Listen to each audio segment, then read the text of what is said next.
But I love this time of year because fall is officially here, which means 87 degrees for us. But the humidity is a little bit lower, so it feels like fall. There's a breeze in the air. But I love this because we're hitting our stride where there's some cool things that are going on. We have the Bloodhound Barbecue coming up this week, and kind of we get into that and Thanksgiving, and there's just a lot of chances to serve. And truly our goal is that as a church, we do as much as we can to point to the way that Jesus did ministry, to reach out to people and to love on them. And part of that also is, I believe that Jesus came to redeem everything about us. And one of the things that he came to redeem about us is the conversations that we have, the way that we communicate with each other, and the way that we kind of understand each other. And that part we've said at the very beginning of this particular series, that part is incredibly difficult because we're wired a certain way. For every one of us, especially if you've been following along with our group study, as you kind of figure out the way that you're wired, you figure out there are some areas where I'm really, really strong and I focus on these things. And because of that, I'm wired according to that color. The way that I'm built is coloring the way that I communicate. And also I have to figure out, because the natural go-to for me is to say, because this is the way that I communicate, I think everybody communicates the same way. And so we discover that because we try to communicate the same way that we're familiar with or that we're comfortable with, when we communicate with someone else who may be wired a little bit differently, it leads to a breakdown and a miscommunication. In fact, the number we heard the first week was that 90% of all disputes, 90% of all the friction we have in relationships stems back to miscommunication. So throughout this series, we've been trying to look at a lot of scripture, but especially Ephesians 4:29, and talk about how do we figure out a way to build other people up, to use wholesome words when it comes to communication, and to figure out a way to communicate words to encourage people, to get people excited, to want them, to build them up, to have them want to go the extra mile. And I think that for most of us, we're wired to want to be able to do that. We just don't know exactly how. So this whole series has been figuring out how people are wired and trying to make sure that me and my big mouth don't get me in trouble. Now, how many of you would admit that at some point in your life, your big mouth has gotten you in trouble? That's most of us. We say, man, because here's what happens.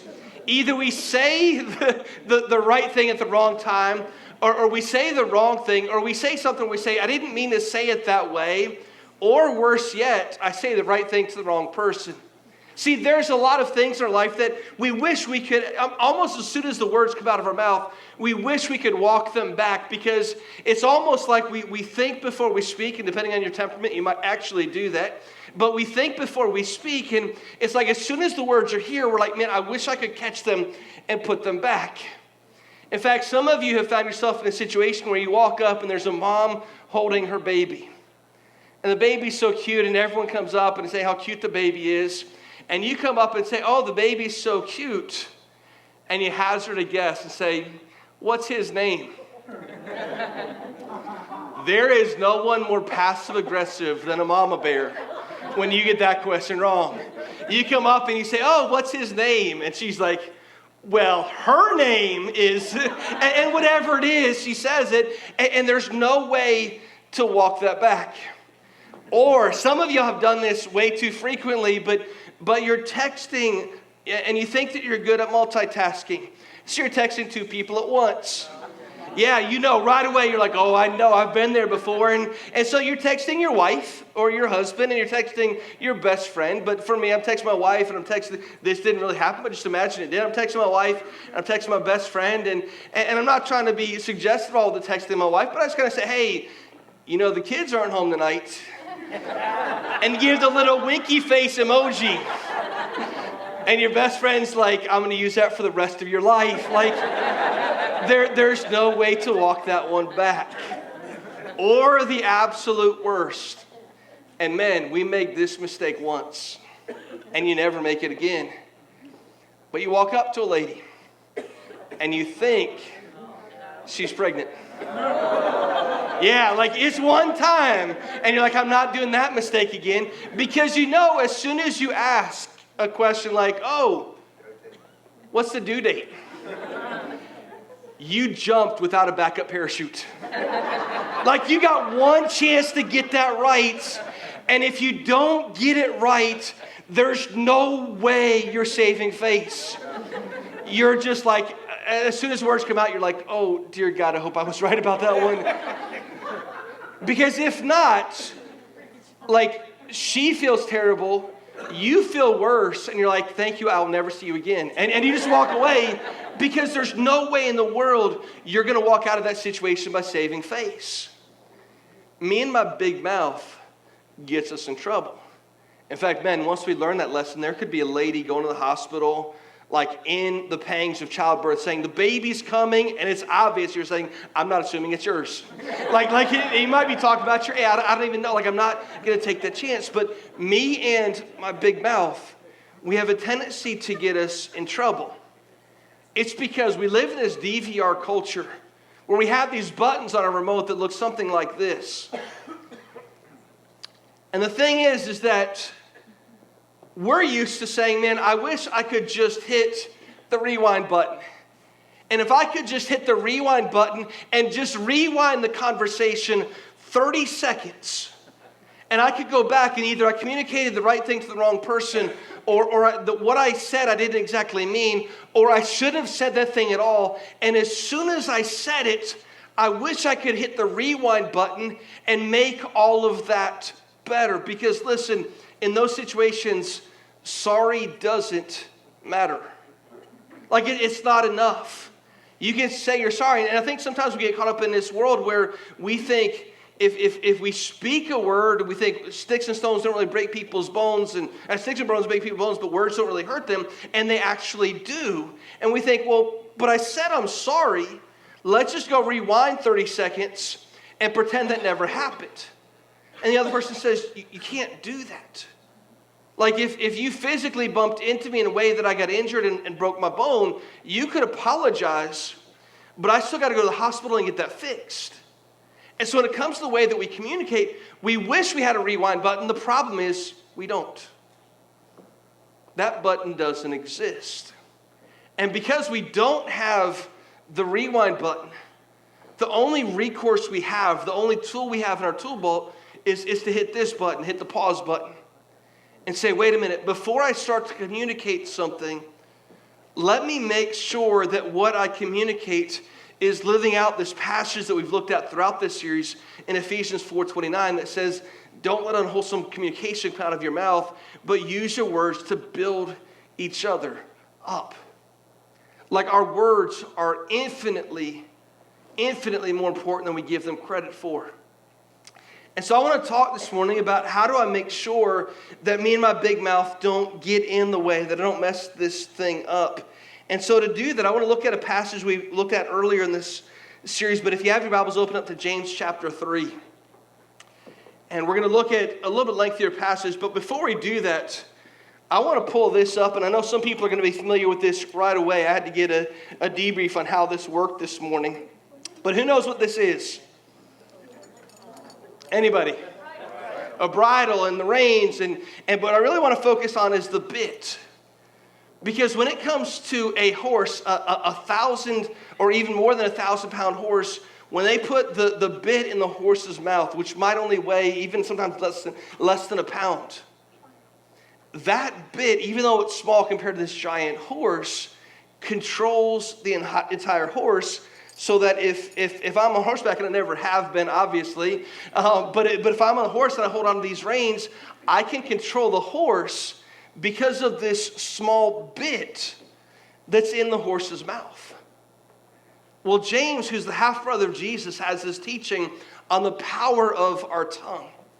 And he uses the bit as one of two examples of how something that's really, really small guides something that is really, really large. James chapter 3, we're going to begin in verse 2. And it says this: for we all stumble in many ways. That's true of all of us. We get that. That isn't like that's not earth-shattering to us. We get that. But then it says this: and if anyone does not stumble in what he says, he is perfect man, able also to bridle his whole body.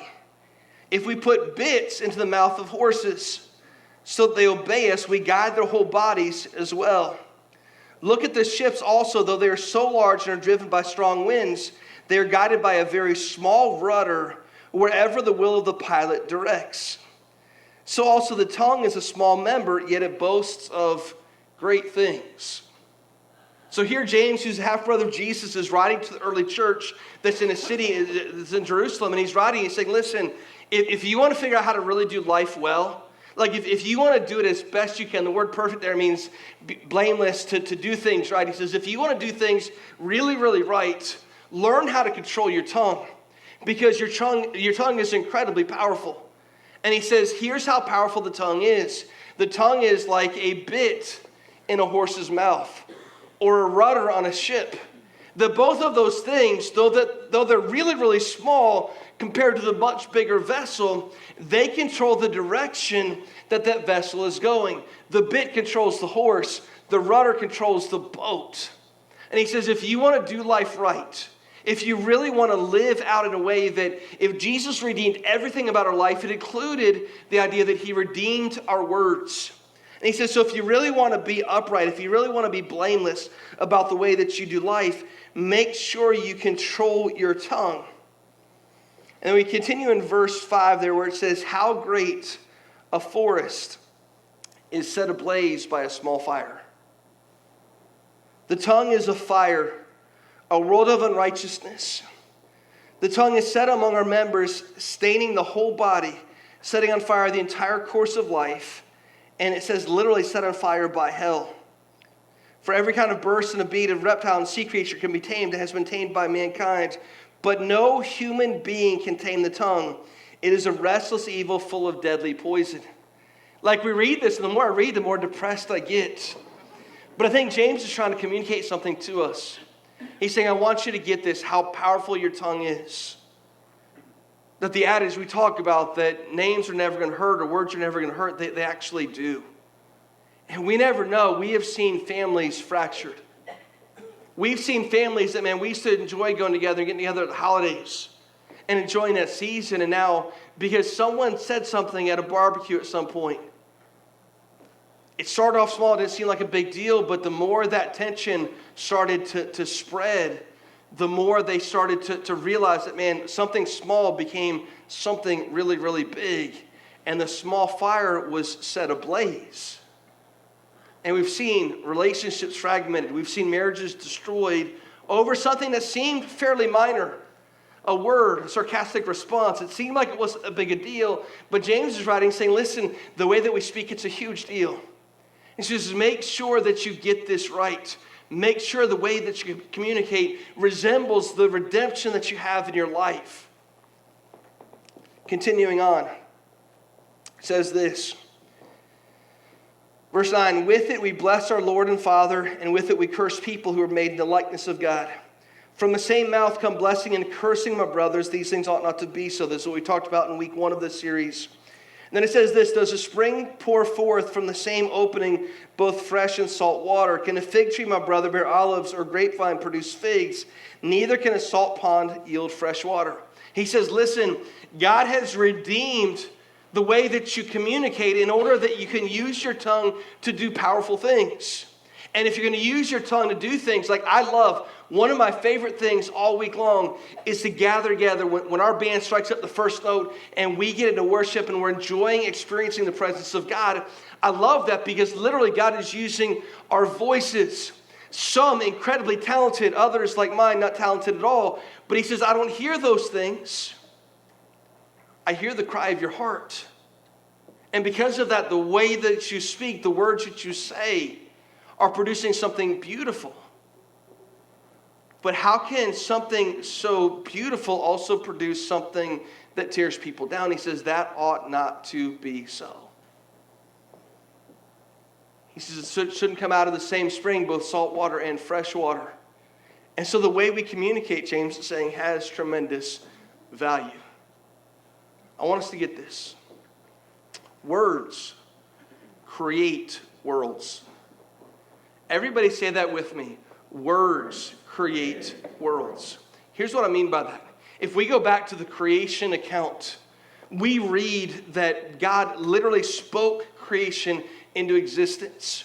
Now, you and I don't have that power. I can't speak something into existence, but my words have and leave an incredible impression upon people around them. And so do yours.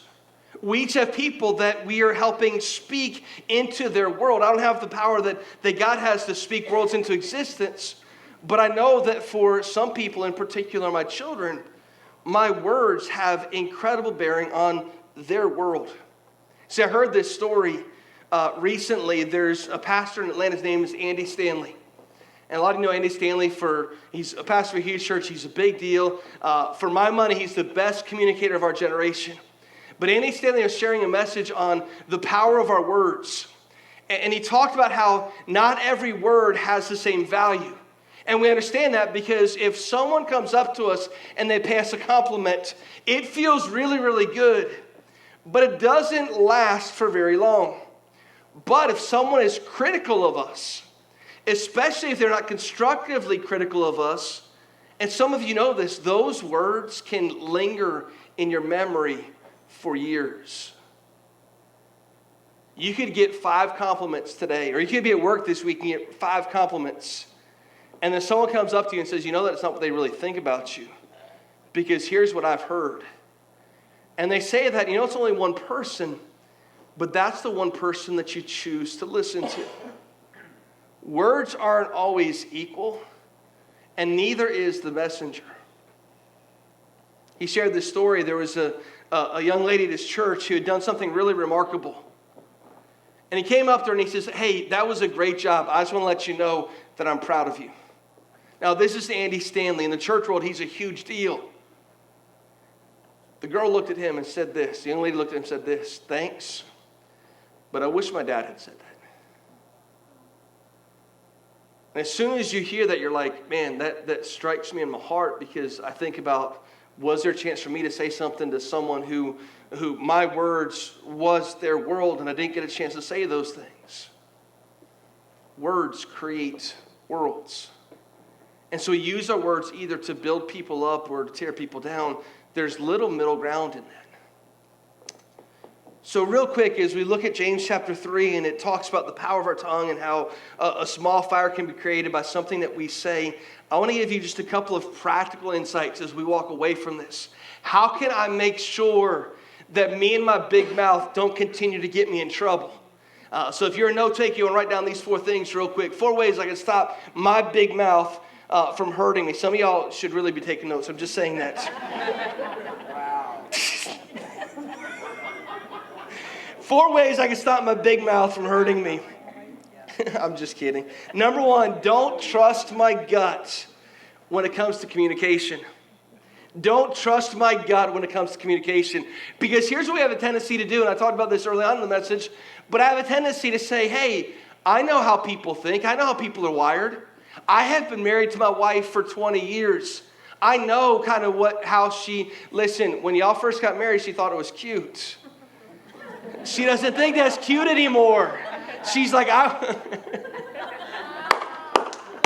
want you to understand that there's some things in my life that I need you to be building me up, and those things that I kind of I dealt with earlier because I thought they're cute.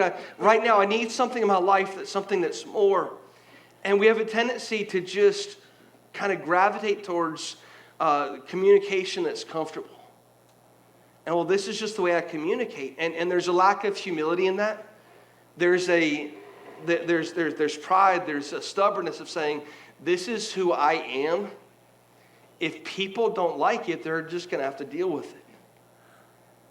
If we learn this one crucial thing that we've been talking about for the last few weeks, if we learn that people are wired differently and we have to study them and figure out, man, what do I need to do to build them up? What do I need to do to discipline them?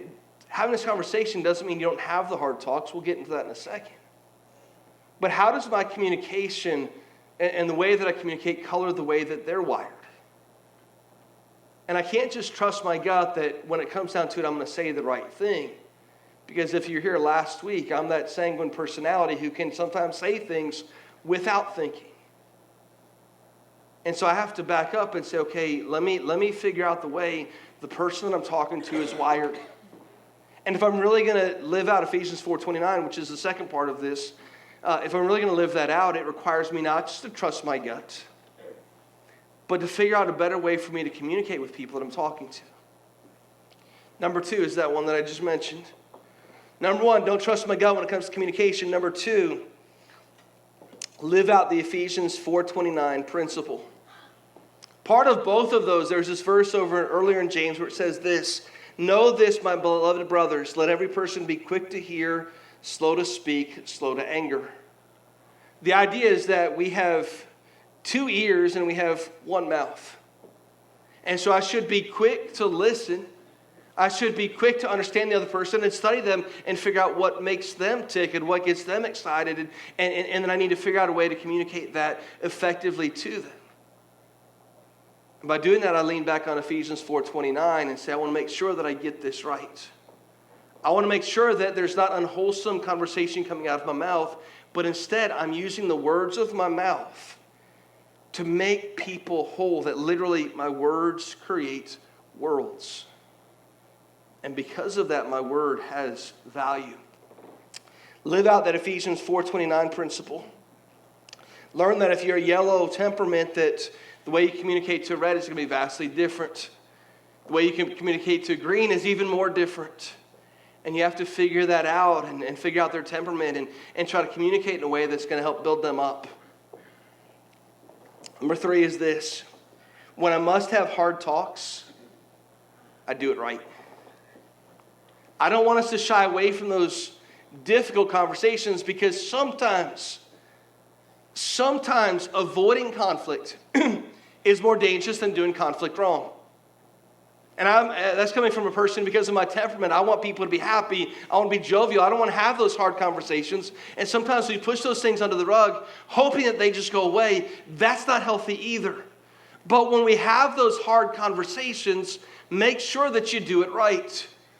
Make sure, if I heard about a business fairly recently in the last couple of months, that if they get a complaint at their business, especially if they get a complaint about one particular customer, maybe they get an email that says, hey, I don't like the job this person did. They're really rude. The business requirement is you never handle the response to that person via email or text message. That it's always either a phone call or better yet, if it's possible, to have a face-to-face conversation. You see, it's really easy when we have those times of conflict because not a lot of us like conflict. There are a few. How many don't like conflict? How many love conflict? There's always a couple. Now, here's the thing. By and large, if you don't like conflict, you shy away from it. If you love conflict, sometimes it means because you barge in, you don't necessarily do it right. And so the challenge is, if we want to avoid conflict that's unhealthy, if we rush to conflict too quickly, it's because we're not trying to do it right. There has to be this balance. And if there's going to be conflict, if I do it via email, there's a good chance, if there's already conflict there, there's a good chance that that conflict's only going to be furthered. Because when I send out an email, it can come across as hasty. It can come across as rude. You can't read the person's body language. You can't read their gestures. You can't look them in their eyes and see what the heart is trying to communicate. And so we put up a wall and we try to communicate via email or via text message, and we wonder why there's a miscommunication. If there's something wrong, if there's conflict, we don't handle it via text message or email. We don't do our breakups via text message. That doesn't work. Instead, we say, man, if there's conflict, I want to come in and say, we might not ever agree upon this, but I want to make sure our hearts are in tune and that we respect each other. We want to make sure that we do it right. If there has to be these conversations that are difficult talks, we want to make sure that we do those right, that we're not just responding out of anger, but that there's thought that comes into it. I might still you might still as a business owner, as a boss, as a manager, you might still have to have difficult conversations. You might still have to fire the person. But even as you fire the person, the goal is not to say, hey, I hope you do terrible from here on. It's to say, hey, even as I'm letting you go because this is no longer a good fit, I still want to give you the tools and the abilities to move on here and to be a better employee down the line. When we have those hard talks of saying, it doesn't mean we have to agree upon this, but we have to respect each other and we have to do this thing right. See, most of the time, when me and my big mouth gets me in trouble, it's because we get angry, we get mad, and the throes of that anger, we say something we don't necessarily mean. And a week or a month from now, we regret that, but by that point, we've moved on, and we say, I don't really care what they think any longer. Jesus redeemed our words. Speak what is helpful, not hurtful. Even if it means in that difficult conversation, you speak that which is helpful, not hurtful. The final one is this, and this is really important. Understand where my words come from. Something small, like a bit or a rudder, controls the ship.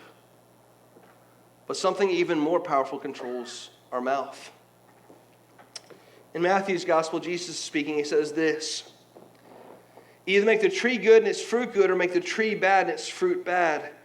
For the tree is known by its fruit. You brought of vipers, how can you speak good when you're evil? For out of the abundance of the heart, the mouth speaks. Let me go back and reread that. For out of an abundance of the what? The heart. What speaks? The mouth. In other words, when we speak some things, especially when we speak things that we don't know where it came from, we're in the midst of a discussion, maybe even we're in the midst of a fight, and all of a sudden we say something that we didn't necessarily intend to make that statement in this particular context. What has happened is not that we haven't thought those things often. It isn't that we haven't thought those things. It's that prior to this, I had a filter in my life. My heart has already been there. My heart has already thought these things. Even if I haven't consciously been dealing with that, my heart has already been there. And now I'm in the midst of a fight, and all of a sudden something comes out. And I've heard people use the analogy before of taking a tube of toothpaste, and once that is squeezed and the toothpaste comes out, there's no way you're getting the toothpaste back up in the tube. What happens is we're in the midst of this fight, we're in the midst of having that customer or having that spouse that we're not getting along with, and all of a sudden something comes out that wasn't intended to come out. The problem was that our heart was already focused on that. Our heart was already there. It just is we'd had a filter that stopped that up until that point. And now that I got my blood boiling, that filter was removed and something hurtful came out. And it came out because, man, my heart has been there for some time. The words we speak, the meditations of our heart be pleasing to God. If there's a conflict with our communication, it's probably happened a long time ago when our heart started to shift away from the moorings of where it's supposed to be to a place where it shouldn't be. And Jesus is speaking, saying, listen, out of the abundance of the heart, the mouth speaks, and the mouth controls the entire body. So the things that we're focused on, the things that we're allowing into our life, are eventually coming out, and they're controlling the path of our life. And this is why Ephesians 4:29 is so important. It's why the words that we say have so much power that literally our words create worlds. Today we're wrapping up the series here at church, but we're going to continue on this. For those who are new, every fall we do a study in church. We're also doing it in our groups in people's homes. So it's going to be continuing on for some time. And our goal is that through that, we understand the power of our words, the way that we communicate better with each other, and that we can begin to try to build people up, to encourage people, to love people, and to let them know this is what Jesus thinks of you. This is how much Jesus thinks of you. Let me communicate the way that he communicates. Let's pray together. Man, God, I thank you for just the picture of redemption, that Jesus would come into this world, as broken as it was and as difficult as it was, that Jesus would come into this world to die for us, to die to set us free. We sung songs this morning about when the Son sets us free, we are truly free. We're free indeed. God, he came to bring us freedom, the way that we live life. He came to bring us freedom that we could live eternally with the Father. But he also came to free up our speech. And God, that's so important. God, if there's a person here this morning that is battling with, they've never come to realize the grace that Jesus has shown them, that he's died to give them that freedom, I pray that today would be the day they'd recognize the sacrifice that he paid. But God, for others who, man, we've been purchased because of what Jesus did. And yet our words still haunt us, our words still fail us. We find ourselves maybe repeating bad habits of the past. Maybe the way we were treated when we were younger is reflected in the way that we treat other people now. There have been past hurts that block us off from having deep and meaningful relationships. God, I pray whatever those past events are that haunt us and weigh us down, God, that you would allow us in this moment right now to go back to those moments and have a season in our life of forgiveness, to have healing from all of those past pains, those past hurts. That God, our past doesn't have to define us. And that God, we would begin to use our words to build people up instead of tear people down. And that God, it's through words that we ultimately can speak the truth of who Jesus is and how much he loves them. But God, we can only do that if our words are consistent with our actions.